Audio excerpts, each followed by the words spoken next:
In this video, we'll be discussing the user interface. We are currently on the main screen right after logging in. First, what you need to know that this interface is changing.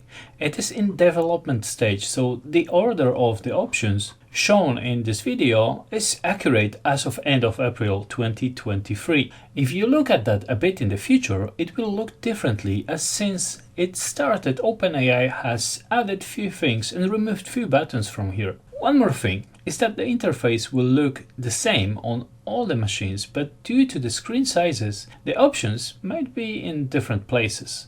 Like what you're getting viewing a website on a desktop versus the same site viewed on a tablet or a smartphone. ChatGPT user interface is very simplistic. In the left bottom corner on the screen, we have a few options that we can use. The first one is to upgrade to the Plus plan, and their paid plan is for ChatGPT 4. A level up and gives you faster responses, availability during high demand times, and priority access to features. But in this course, we'll be focusing mainly on the free version of ChatGPT, which is version 3.5. So let's move to another option. Just below the upgrade to Plus, we have our email. Mine is blurred out for the purpose of this video, but yours will be visible in here. And when we click on it, we get a few options. The top one is help and FAQs.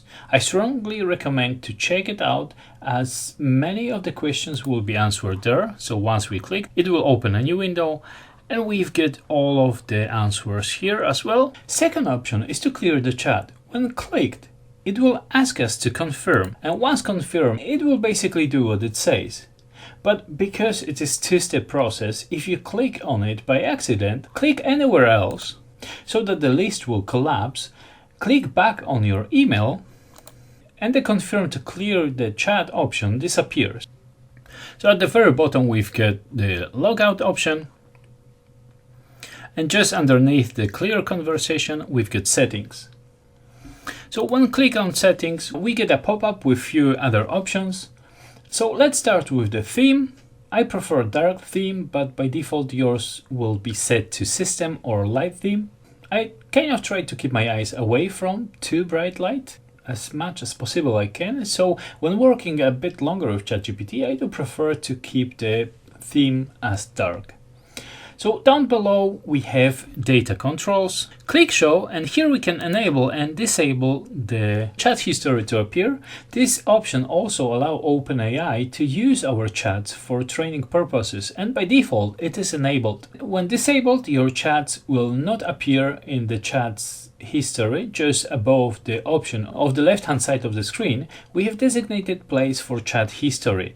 So when we have several chats, they will all appear here. And OpenAI will not be able to use these chats for training purposes. Also, you have 30 days to download your data before it gets deleted. To download all the chat data, click here on the export data, and we get a new window asking us to confirm.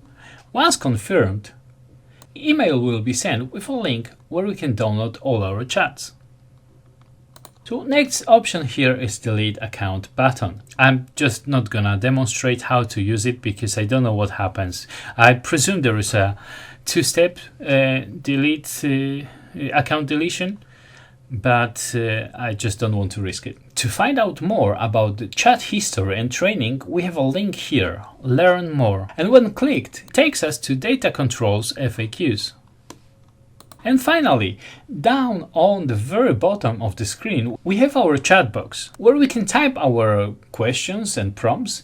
We can also paste in large chunks of text to analyze. All of that and much more you will find on this channel. Links to all the playlists are in the description below. In the center of the screen, we have several things which we will discuss in the next video. Thank you very much for watching, and I see you in the next video.